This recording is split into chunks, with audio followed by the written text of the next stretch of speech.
Hello students, welcome back to my YouTube channel. तो आज हम ऑर्गेनिक का चैप्टर हेट्रोसाइक्लिक कंपाउंड्स पढ़ेंगे। तो जो आपके हेट्रोसाइक्लिक कंपाउंड्स या फिर हेट्रोसाइक्लिक जो रिंग्स होती हैं कंपाउंड्स की, उनमें क्या होता है, एटम्स होते हैं या फिर एक या दो से तीन से ज़्यादा हो सकते हैं एक रिंग के अंदर एलिमेंट प्रेजेंट। तो जैसे कि यहाँ पर मैं कुछ एग्जांपल लिख के आपको बताऊंगी कि कौन कौन से हैं। बट उससे पहले एक बात इंपॉर्टेंट है कि कार्बन एटम को छोड़कर जो अदर एटम्स आपके इस रिंग के अंदर प्रेजेंट होंगे, हेट्रोसाइक्लिक रिंग्स के अंदर प्रेजेंट होंगे, उनको हम हेट्रो एटम्स बोलेंगे। जैसे कि आपके नाइट्रोजन, ऑक्सीजन, सल्फर और कुछ आपके हो सकते हैं जैसे कि phosphorus, boron, tin, silicon etcetera भी। तो एग्जाम्पल्स यहाँ पर लिख कर चलते हैं। तो देखिए यहाँ पर आपके जो हेट्रोसाइक्लिक कंपाउंड्स हैं उनमें जो अभी मैं कंपाउंड्स आपको शो कर रही हूँ ये 5 मेंबर्ड रिंग्स वाले हैं। देखिए 1 2 3 4 एंड 5। तो इस रिंग्स में कितने हैं? ये 5 मेंबर्ड रिंग कंपाउंड्स है। इसके बाद हम 6 मेंबर्ड भी पढ़ेंगे, पहले पर इनको देखते हैं। तो ये है आपकी पायरोल रिंग। देखिए हमने अभी थोड़े दिन पहले चैप्टर बायो इनऑर्गेनिक का भी किया था, जिसमें कि आपका जो पोरफिन रिंग्स होती है या फिर पोरफायरिन रिंग्स होती हैं उसमें आपके 4 पायरोल रिंग्स लगी होते हैं। तो ये वो स्ट्रक्चर है आपका जिसमें क्या होता है, आपका यहाँ पर डबल बॉन्ड प्रेजेंट होता है और आपका ये NH होता है। ये होती है एक 5 मेंबर्ड रिंग आपकी, जिसे हम पायरोल बोलते हैं। अगर यहाँ पर NH के बजाय ऑक्सीजन आ जाए, अब देखिए यहाँ पर H आए, यहाँ पर नहीं आया, इसका तो आपको रीज़न पता भी होगा। तो जो आपको रीज़न पता है वो आप मेरे को कमेंट सेक्शन में बता सकते हैं। और ये स्पेशली उनके लिए है जिनको थोड़ा सा बॉन्डिंग में कि कौन सा एटम कौन सा एलिमेंट कितने बॉन्ड्स बनाता है, उनके लिए स्पेशल है। तो यहाँ पर जितने भी आपके लिखे हैं, N लिखा है, ऑक्सीजन लिखा है, सल्फर लिखा है, तो इन सब के आपको ये बताने हैं कि इनकी बॉन्डिंग कैपेसिटी कितने की होती है, कि कितने बॉन्ड्स ये बना सकता है। तो यहाँ पर आपका H क्यों है ये भी आपको रीज़न पता लग जाएगा, और यहाँ पर क्यों नहीं आया तो ये भी आपको पता लग जाएगा। ठीक है, अगर नहीं पता लगता है तो प्लीज़ आप मेरे को बता दें, फिर उसके बाद मैं आपको नेक्स्ट वीडियो में ये भी एक्सप्लेन कर दूंगी। तो अगर NH की जगह ऑक्सीजन लग जाता है तो इसको हम फ्यूरान बोलते हैं। अगर S लग जाता है ऑक्सीजन के बजाय तो देखिए थायोफीन, इसको हम बोलते हैं। जब ऑक्सीजन रिप्लेस होता है सल्फर के साथ तो वहां पर आपका थायो लगता है। सल्फर के लिए हमेशा थायो वर्ड यूज होता है, तो जहां पर भी थायो आए तो समझ जाना कि आपका यहाँ पर कौन सा एलिमेंट प्रेजेंट होगा। देन आपका क्या हो, इसी रिंग में, ये जो पायरोल वाली रिंग है, इसी के अंदर एक और नाइट्रोजन अगर प्रेजेंट हो तो उसे इमिडाजोल बोलते हैं। और इसी में अगर आपका फ्यूरान के अंदर एक नाइट्रोजन अगर प्रेजेंट है तो उसको बोलते हैं ऑक्साजोल। ठीक है, ऑक्सा हमेशा किसके लिए आती है, टर्म आपकी ऑक्सीजन के लिए आती है। और इमिड जो अमाइड होता है, देखिए ये जो इमिडा है, यहाँ पर जो इमाइड है, ये अमाइड आपको भी पता है कि कहाँ से आया, अमोनिया से। अमोनिया क्या है आपका NH3 है। तो ये इसलिए यहाँ पर इस तरीके से आप याद कर सकते हैं। और पायरोल और फ्यूरान तो आपको पता ही है। ठीक है, तो इस तरीके से ये 5 मेंबर्ड रिंग थी। अब हम करेंगे आपकी 6 मेंबर्ड रिंग। तो देखिए यहाँ पर आपकी ये 6 मेंबर्ड रिंग है। तो देखिए आपका यहाँ पर पायरोल में जस्ट एक मेंबर्ड आपका कार्बन का और बढ़ जाएगा तो ये क्या बन जाएगी, आपकी 6 मेंबर्ड बन जाएगी। तो यहाँ पे ये पायरोल है और यहाँ पर ये पेरिडिन कहलाएगा। आपका यहाँ पर ऑक्सीजन लगा हुआ है नाइट्रोजन के प्लेस पर, तो यहाँ पर क्या है, फ्यूरान, और यहाँ पर पायरान। तो देखिए यहाँ पर आगे क्या है आपका, इसी तरह से जो इमिडाजोल है आपका, अगर ये 5 मेंबर्ड में है तो इमिडाजोल है, अगर 6 मेंबर्ड में है तो पिरिमिडिन है आपका। यहाँ पर ऑक्साजोल है आपका। ठीक है, 5 मेंबर्ड रिंग में। बट आपका यहाँ पर क्या दिखा रखा है, देखिए यहाँ पर ये अलग है, ये इससे रिलेटेड नहीं है, ये इससे अलग है। ठीक है, तो कंफ्यूज मत होना कि हर एक स्ट्रक्चर ऐसे ऊपर से ही मिलेगा। तो इसमें क्या है आपका, ये जो नाइट्रोजन है ये आपका जस्ट रिप्लेस्ड है यहाँ पर। ठीक है, तो यहाँ पर प्लेस्ड है इस तरीके से आपका। ठीक है, तो ये क्या है आपका पायराजीन। तो ये स्ट्रक्चर्स आपको याद करने हैं। These structures are very important in your synthetic compounds, organic compounds. ठीक है, तो कुछ स्ट्रक्चर्स के नाम मैं आपको यहाँ पर लिख रही हूँ जो कि आपको खुद सर्च करने हैं और उनके स्ट्रक्चर आपको पता करने हैं। जैसे कि आपका बेंजोफ्यूरान, इंडोल, प्यूरिन, क्विनोलिन तो आपने अपने 11th-12th में भी पढ़ा ही होगा, आइसोक्विनोलिन, और एक है आपका कार्बाजोल। इनके स्ट्रक्चर आपको मॉडर्न्स के बुक में भी मिल जाएंगे, बट अगर किसी को वैसे सर्च करना है इनकी रिएक्शंस वगैरह तो वो भी कर सकते हैं। इन कंपाउंड्स की कुछ स्पेसिफिक प्रॉपर्टीज क्या होती है वो भी आप पढ़ सकते हैं। इसके बाद कुछ आपके कंपाउंड्स आते हैं जो कि नॉन एरोमेटिक हेट्रोसाइकल्स आपके कंपाउंड्स कहलाते हैं, जिनमें कि आपका डबल बॉन्ड प्रेजेंट नहीं होता। ठीक है, एरोमेटिक रिंग और नॉन एरोमेटिक रिंग्स आपके क्या होते हैं ये भी आप मुझे डिफाइन करेंगे। तो ये एक दो स्ट्रक्चर बना देती हूँ जस्ट फॉर ये सेक, और इनके नाम भी लिख देती हूँ। पायरोलोडीन, ठीक है, और आपका अगर ओ से रिप्लेस कर दिया जाए, अगर ये स्ट्रक्चर है तो ये क्या है, टेट्राहाइड्रोफ्यूरान। और 6 मेंबर्ड रिंग में एक दो बता देती हूँ। This will called piperidine and this structure is tetrahydropyran। तो ये आपके नॉन एरोमेटिक स्ट्रक्चर्स हैं। तो नेक्स्ट आपका आर्टिकल है structure of pyrrole, furan and thiophene और इनका एरोमेटिक करेक्टर।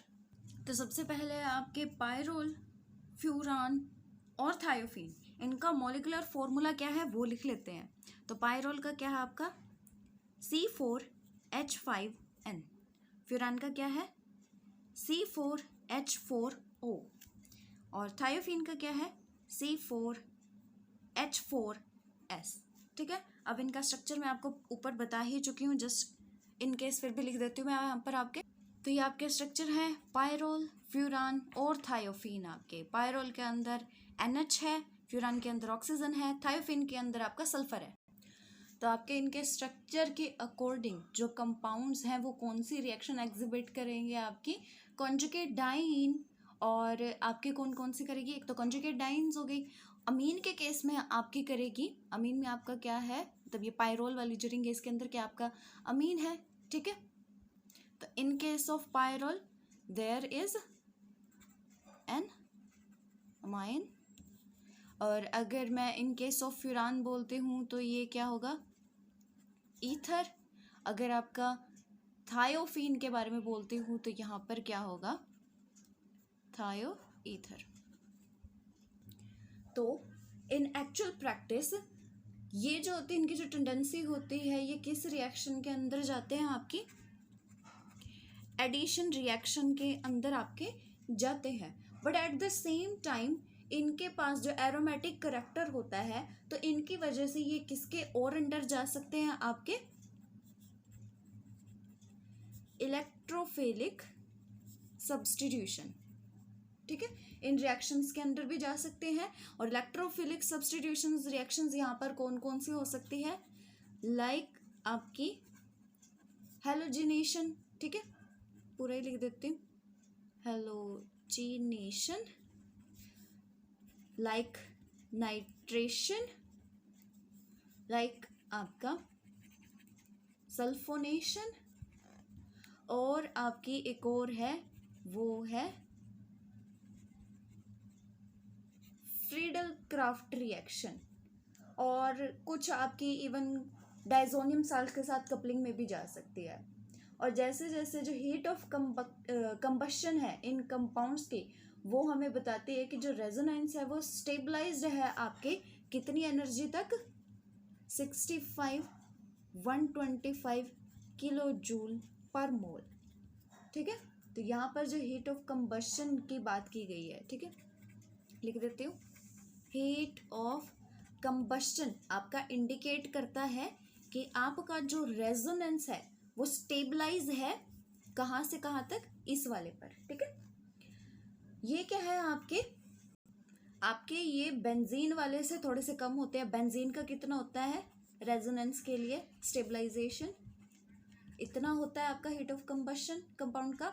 और आपका जो जैसे कि कंजुगेटेड डाइईन्स हो गए, ठीक है, कंजुगेटेड डाइईन्स है, इनका कितना है, इनका है अबाउट 12.5 किलो जूल पर मोल। तो इस तरीके से आपका जो रेजोनेंस स्टेबलाइजेशन है उसमें जो आपकी हीट ऑफ कंबशन है कंपाउंड्स की, वो इस तरह से आपकी एक्सप्लेन्ड है। तो देखिए आपका हम सिर्फ स्ट्रक्चर की वजह से आपका इन रिंग्स का जो एरोमेटिक करेक्टर है वो जस्टिफाई नहीं कर सकते। तो हमें क्या करना होगा, आपका ये प्रॉब्लम सॉल्व करने के लिए आपका मॉलिक्यूलर ऑर्बिटल या फिर रेजोनेंट पॉइंट ऑफ व्यू से हमें स्ट्रक्चर को समझना होगा। तो जो आपका स्ट्रक्चर ऑफ पायरोल है, इनमें हम पहले ही क्या क्या चीज़ें अभी हमने ऊपर पढ़ी है कि जो आपका पायरोल है इसका जो मॉलिक्यूलर फॉर्मूला है आपका वो क्या है, C4H5N है आपका। और ये क्या करता है, आपके एरोमेटिक कैरेक्टर इसका कुछ होता है, ठीक है। और ये कौन सी रिएक्शन शो करता है, आपके इलेक्ट्रोफिलिक सब्स्टिट्यूशन रिएक्शन शो करता है। इवन आपका क्या करता है, ये coupling reaction with diazonium salts. Second आपका इसमें क्या आता है, इसकी स्ट्रक्चर की जो कुछ प्रॉपर्टीज हैं वो क्या है आपकी, कि जो रेजोनेंस स्टेबलाइजेशन है आपका, रेजोनेंस स्टेबलाइजेशन है वो किस एक्सटेंट तक है, 100 kg पर मोल। और हम ये किससे कंपेयर कर रहे हैं, आपका बेंजीन की रेजोनेंस स्टेबलाइजेशन एनर्जी से, जो कि है 151 किलो जूल पर मोल, ठीक है। और अभी हमने पढ़ा कॉन्जुगेटेड के लिए भी, कॉन्जुगेटेड डाइन्स के लिए भी वो क्या है 12.5 आपकी है। उसके बाद अमीन्स की तरह नहीं, आपके जो पायरोल होते हैं इनमें क्या होता है, आपका जो बेसिक करैक्टर होता है, ठीक है। आपको पता है कि अमीन्स जो होते हैं उनका बेसिक करैक्टर होता है, पर ये उनकी तरह बिहेव नहीं करते। ये क्या है, इनमें जो बेसिक करैक्टर है वो कम होता है आपका, एज लाइक टू आपके अमीन्स। तो देखिए मॉलिक्यूलर ऑर्बिटल स्ट्रक्चर देखते हैं इसका सबसे पहले। तो इसका स्ट्रक्चर आपका किस तरीके से बनता है, ये आपका इस तरह से होता है, ये इस तरह से इसके ऊपर और ये इस तरह से इसके नीचे, ठीक है।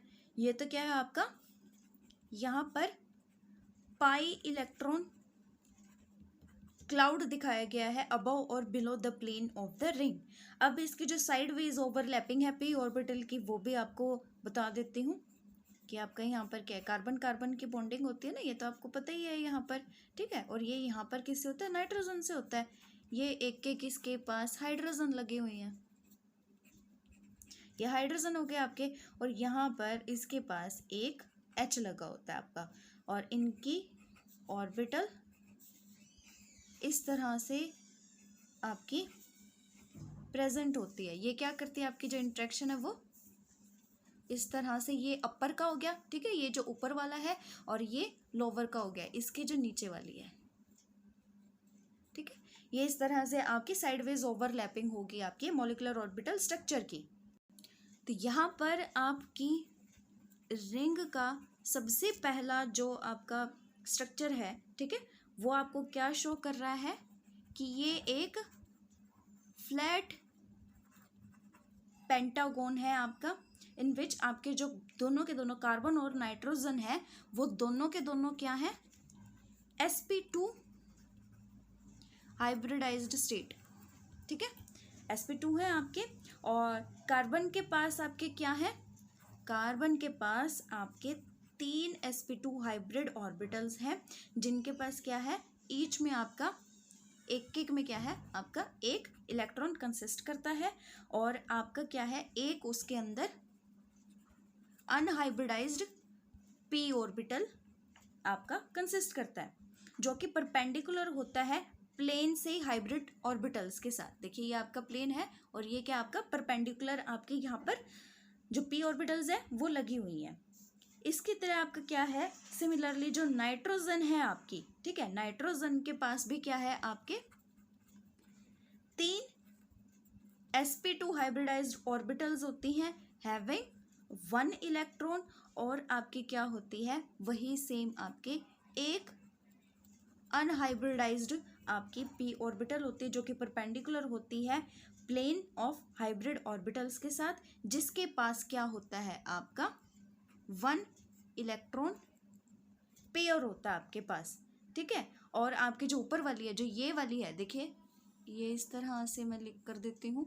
तो जो नाइट्रोजन के पास आपकी वन अनहाइब्रिडाइज्ड पी ऑर्बिटल, उसके पास 1 इलेक्ट्रॉन का पेयर है आपके पास, और जो आपके कार्बन की आपकी एक अनहाइब्रिडाइज्ड पी ऑर्बिटल है, इसमें क्या है आपका एक ऑड इलेक्ट्रॉन आपका प्रेजेंट है।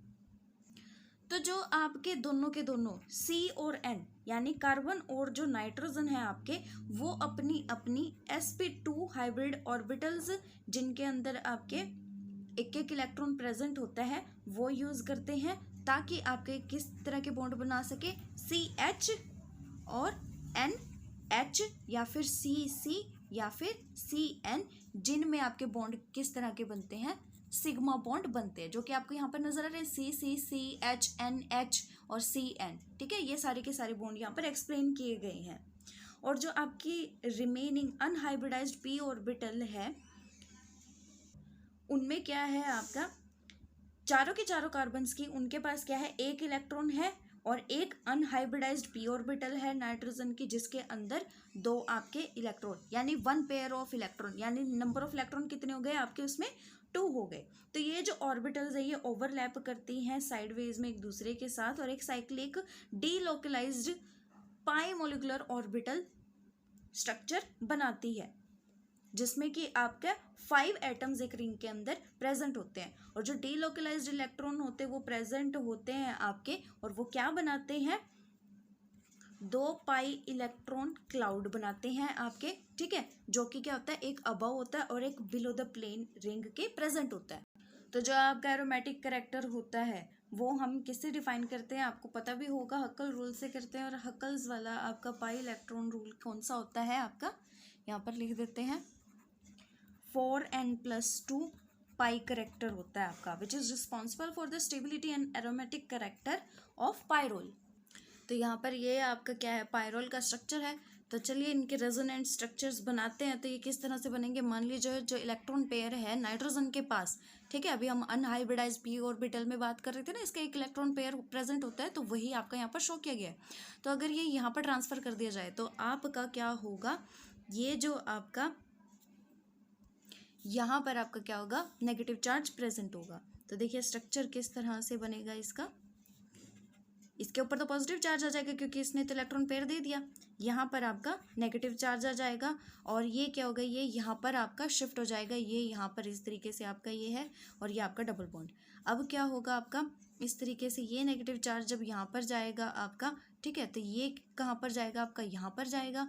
ठीक है, फिर ये किस तरह से होगा आपका स्ट्रक्चर, ये आपका यहाँ पर आ जाएगा। ठीक है, ये वाला यहाँ पर आएगा, ठीक है, कहीं कंफ्यूज हो जाओ, और ये वाला यहाँ पर आएगा स्ट्रक्चर में, ये वाला यहाँ पर आ जाएगा। ठीक है, ये जो नेगेटिव चार्ज है कि यहाँ पर आएगा आपका, और ये आपका यहाँ पर आएगा। ठीक है, ये यहाँ पर नहीं, मैंने थोड़ा सा स्ट्रक्चर उल्टा बना दिया, तो आप इसको थोड़ा सा रीएडजस्ट करके यहाँ पर कर लें, तो आपका यहाँ पर क्या आ जाएगा नेगेटिव चार्ज आ जाएगा, और आपका क्या होगा आपका यहाँ पर इस तरीके से ये यहाँ पर होगा। ठीक है, तो इस तरीके से आपका जो रेजोनेंस स्ट्रक्चर है वो बनता रहेगा। इसमें जो आपके रेजोनेंस स्ट्रक्चर है कितने बनेंगे, 5 बनेंगे। तो देखिए ये रहे आपके सारे के सारे रेजोनेटिंग स्ट्रक्चर्स जो कि मैंने यहाँ पर आपके लिए बना दिए हैं, ताकि आप ज़्यादा कंफ्यूज ना हो। ऊपर शायद समझ ना होगा तो दोबारा से देख लीजिए। ये क्या होगा आपका, ये वाला जो आपका चार्ज है ये कहाँ जाएगा आपका, देखिए, तो ये क्या आपका ये वाला जो चार्ज है या तो यहाँ जाएगा या यहाँ जाएगा। अगर ये जो चार्ज है आपका ये क्या करता है आपका इस साइड शिफ्ट कर जाता है तो इस तरीके से बनेगा, दूसरी साइड शिफ्ट करता है तो इस तरीके से बनेगा। और ये स्ट्रक्चर बनने के बाद इसके बाद 2 पॉसिबिलिटी आती है कि आपका क्या ये यहाँ पर हो या फिर आपका ये यहाँ पर हो। तो इस तरीके से एक नेगेटिव चार्ज यहाँ पर आ सकता है या फिर यहाँ पे आ सकता है आपका। तो ये आपके सारे के सारे स्ट्रक्चर बन गए। इसमें आपकी रेजोनेंस हाइब्रिड की जो रेजोनेंस एनर्जी है वो कितनी होती है ये हम बता चुके हैं, इतनी आपकी होती है। तो देखिए यहाँ पर एक और चीज़ पता लगती है कि जो बेंजीन है आपका, ठीक है, इसके पास जो कंट्रीब्यूटिंग स्ट्रक्चर्स होते हैं आपके वो कितने होते हैं, 2 होते हैं, जिसकी वजह से आपका क्या है आपका यहाँ पर हम जो ऊपर पढ़ रहे हैं पायरोल, इसके पास कितने होते हैं आपके, एक कंट्रीब्यूटिंग स्ट्रक्चर होता है आपका, ठीक है, और वो भी क्या है विदाउट इन्वॉल्विंग चार्ज सेपरेशन, ठीक है। तो यहाँ पर क्या है आपका कि जो अदर वर्ड्स में अगर मैं बोलूँ तो आपका जो पायरोल है इसके पास क्या relatively more stable contributing structure है against to in that case of benzene. तो इसी वजह से जो रेजोनेंस एनर्जी है पायरोल की वो मच लेसर होती है देन दैट ऑफ बेंजीन। तो यहाँ से आपका बहुत इंपॉर्टेंट क्वेश्चन भी आपका बनता है कि जो रेजोनेंस एनर्जी है आपकी पायरोल की और बेंजीन की, इनमें इतना डिफरेंस क्यों है? Because of the contributing structure आप यहाँ से बता सकते हैं।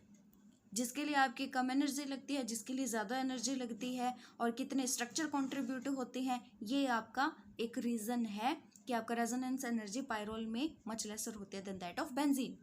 तो इसके जो आपके दो स्ट्रक्चर हैं वो भी बता देते हैं।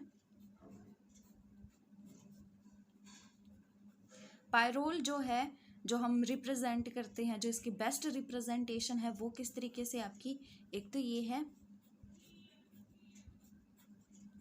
और आपकी एक ये है, ठीक है। ये इसमें क्या है आपके पायरोल की बेस्ट रिप्रेजेंटेशन है।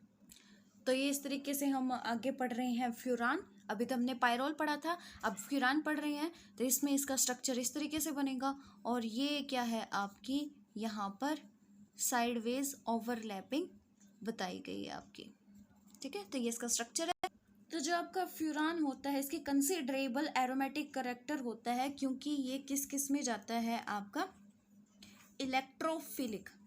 इलेक्ट्रोफिलिक सब्सटीट्यूशन रिएक्शंस के अंडरगो जाता है। जैसे कि मैं पहले भी बता चुकी हूँ कि नाइट्रेशन, सल्फोनेशन, हेलोजिनेशन और आपकी फ्रीडल क्राफ्ट रिएक्शन के अंडर जाता है। एट द सेम टाइम जो इसका आपका हीट ऑफ कंबस्शन है ये शो करता है कि जो इसकी जो रेजोनेंस स्टेबलाइज्ड एनर्जी है वो क्या है 65 किलो जूल पर मोल।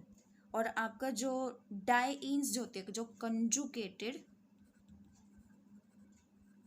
डाइईन्स होती है, इनकी कितनी होती है 12.5 किलो जूल पर मोल आपकी। तो यहाँ पे मैंने कंजुगेटेड डाइन्स की बात क्यों की है कि जो आपका फ्यूरान का स्ट्रक्चर होता है वो डाइईन्स जैसा होता है, उसको मतलब एक तरीके से उसके साथ रेफरेंस में हम लेकर चलते हैं। तो यहाँ पर हम जो रेजोनेंस स्टेबलाइजेशन एनर्जी की बात कर रहे हैं वो कंजुगेटेड डाइन्स की यहाँ पे इसीलिए बात कर रहे हैं। तो इसकी कितनी आपकी फ्यूरान के 65 किलो जूल पर मोल और कंजुगेटेड डाइन्स की 12.5 किलो जूल पर मोल।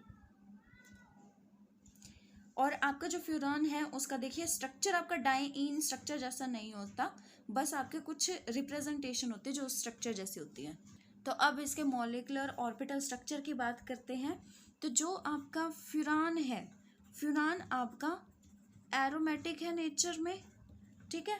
और इसकी जो रिप्रेजेंटेशन है स्ट्रक्चर की हम वो किसकी उससे करते हैं, आपकी ऑर्बिटल थ्योरी के अकॉर्डिंग करते हैं।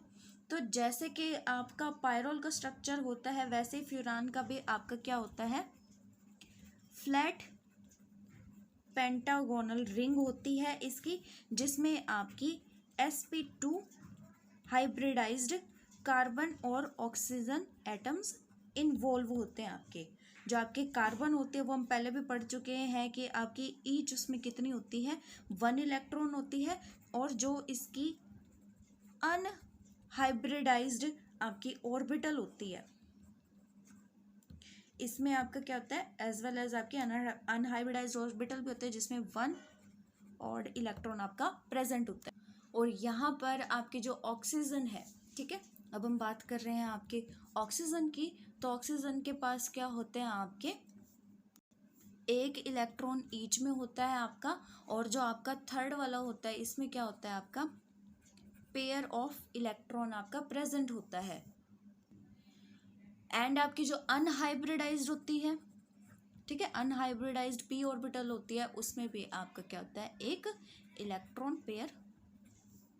और सेम वही बॉन्डिंग कैसी होगी आपकी C के बीच में, CH के बीच में होगी आपकी और CO के बीच में होगी। और सारे क्या होंगे आपके सिग्मा बॉन्ड्स की हम यहाँ पर बात कर रहे हैं।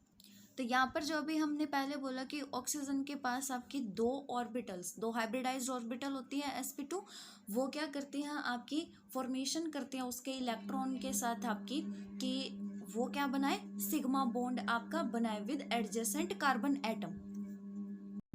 जैसे कि आपको यहाँ पर नजर आ रहा है, ठीक है। दो इसकी जो पी ऑर्बिटल्स आपकी ये क्या कर रही है, सिग्मा बॉन्ड में पार्टिसिपेट कर रही हैं ताकि वो कार्बन के साथ आपका सिग्मा बॉन्ड बना सके।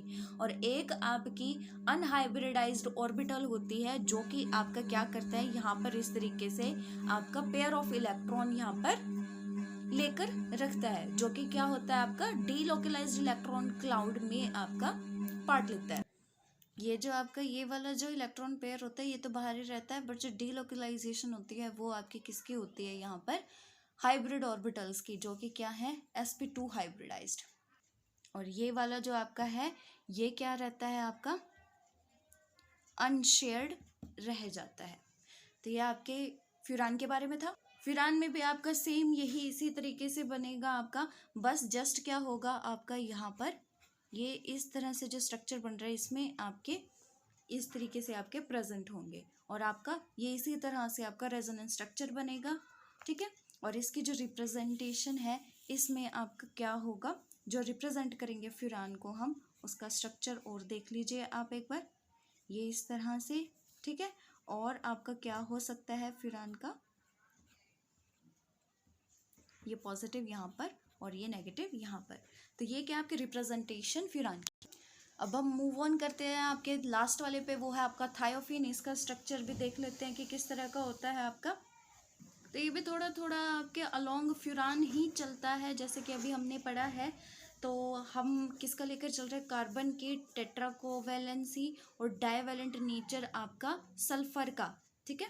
यहाँ पर आपके कौन कौन से हैं, देखिए कार्बन है आपका, सल्फर है, और यहाँ पर आपका ये थायोफीन मॉलिक्यूल बना रहा है। कार्बन की वैलेंसी कैसी होती है आपकी 4, टेट्रावैलेंट होता है ये, ठीक है। और इसके क्या होते हैं आपके ये डाइवैलेंट होता है, ठीक है। ये भी आपको पता होना चाहिए कि कौन सा आइटम आपका कौन सी कोवैलेंसी शो करता है आपका। और इसका आपका थायोफीन का स्ट्रक्चरल फॉर्मूला क्या है, C4H4S, और इसका स्ट्रक्चर क्या है आपका, ठीक है। ये इस तरीके से इसका आपका स्ट्रक्चर बन गया। अब यहाँ पर इसका एक तरीके से दूसरी रिप्रेजेंटेशन मॉलिक्यूलर ऑर्बिटल पिक्चर की हम वो भी बना देते हैं। तो ये इसका आपका स्ट्रक्चर है थायोफीन का, ठीक है। एक में तो आपका डीलोकलाइजेशन ही दिखा दिया हमने, और एक में क्या दिखाया आपका, ये इस तरह से आपका अपर और लोअर में आपका प्लेन में डीलोकलाइजेशन दिखाई गई है। और जैसे कि आपको ऑक्सीजन के पास भी एक आपका अनशेयर्ड इलेक्ट्रॉन पेयर होता है, सल्फर के पास भी आपका सेम इसी तरीके से होता है। और इसकी जो ऑर्बिटल्स हैं वो क्या है, sp2 हाइब्रिडाइज्ड हैं आपकी, ठीक है, सी की भी और ऑक्सीजन की भी आपकी। अब आपका बस सल्फर के पास क्या होता है, एक्स्ट्रा आपके पास अनशेयर्ड अनहाइब्रिडाइज्ड ऑर्बिटल होती है, p ऑर्बिटल होती है, जिसके पास एक पेयर ऑफ इलेक्ट्रॉन प्रेजेंट होता है, जो कि आपको यहाँ पर नजर आ रहा है। और देखिए जैसे कि आपको यहाँ पर नजर आ रहा है, कार्बन के पास आपका क्या है, एक इलेक्ट्रॉन पेयर है आपका, चारों के चारों कार्बन के पास 4 कार्बन के पास एक इलेक्ट्रॉन है, जो कि क्या कर रहा है आपका इलेक्ट्रॉन डीलोकलाइज्ड इलेक्ट्रॉन क्लाउड में पार्टिसिपेट कर रहा है और साइडवेज ओवरलैपिंग कर रहा है आपका। और जो इलेक्ट्रो पेयर है आपका थर्ड sp2 ऑर्बिटल सल्फर का, ये यहाँ पर ये दिखाया गया है कि जो कि क्या है अनशेड आपका है। इसी तरीके से इसके भी रेजोनेंस स्ट्रक्चर बनेंगे, वो भी आप बना सकते हैं जैसे ऊपर वालों के बनाए हैं। इसका जो लास्ट रिप्रेजेंटेशन स्ट्रक्चर है वो बता देती हूँ, ये भी आसान है, आप ये भी बना सकते हैं अपने आप वैसे तो, चलिए फिर भी कोई बात नहीं, मैं बता देती हूँ। ये इस तरीके से आपका यहाँ पर थायोफीन का बन जाएगा। और एक और चीज़ आपका कि यहाँ पर क्या है आपका, आपकी जो 3 हाइब्रिड ऑर्बिटल्स हैं कार्बन की, ठीक है, वो आपका क्या कर रही है, कार्बन किस किस में बना रही है, या तो कार्बन कार्बन बॉन्ड बना रही है, या कार्बन हाइड्रोजन बॉन्ड बना रही है, या फिर कार्बन सल्फर बॉन्ड बना रही है। तो आपके जो कार्बन है वो 3 बॉन्ड बना रहे हैं, और सारे के सारे बॉन्ड क्या आपके सिग्मा बॉन्ड्स हैं आपके। 3 हाइब्रिड ऑर्बिटल एक एक कार्बन के बना रहे हैं CH-CS बॉन्ड, जो कि सिग्मा बॉन्ड है आपके। और ये जो है आपका ये कौन सी रिएक्शंस के अंदर जाता है आपका, इलेक्ट्रोफिलिक रिएक्शंस के अंदर, सब्स्टिट्यूशन रिएक्शंस के अंदर, ठीक है। ये भी लिख देते हैं कि इलेक्ट्रोफिलिक सब्स्टिट्यूशन रिएक्शंस के अंदर जाता है, जैसे कि नाइट्रेशन, सल्फोनेशन, हेलोजिनेशन और आपकी फ्रीडल क्राफ्ट रिएक्शन। इसका जो आपका हीट ऑफ कंबशन है, ठीक है, रेजोनेंस स्टेबलाइजेशन क्या इंडिकेट करती है आपकी, क्या होती है आपकी 125 किलो जूल पर मोल होती है आपकी। और अगर हम कंपेयर करें आपका किससे, कॉन्जुगेटेड डाइईन से अगर हम कंपेयर करते तो उसके कितने होते हैं 12.5 किलो जूल पर मोल, ठीक है। तो इस तरीके से आपको ये चीज़ें करनी है। और जो थायोफीन है आपका वो डाइईन स्ट्रक्चर के साथ, मतलब एक तरीके से वैसे नहीं होता बट हम उसको कंजुगेटेड डाइन्स के साथ लेकर चलते हैं। और ये भी आपका क्या बनाता है, फ्लैट पेंटागोनल स्ट्रक्चर आपका बनाता है। इसमें क्या होता है, साइक्लिक इलेक्ट्रॉन क्लाउड, जिनके पास 6 इलेक्ट्रॉन्स होते हैं जो कि अबव और बिलो आपके लाई करते हैं प्लेन के, और ये क्या बनाते हैं, डीलोकलाइज्ड क्लाउड बना देते हैं।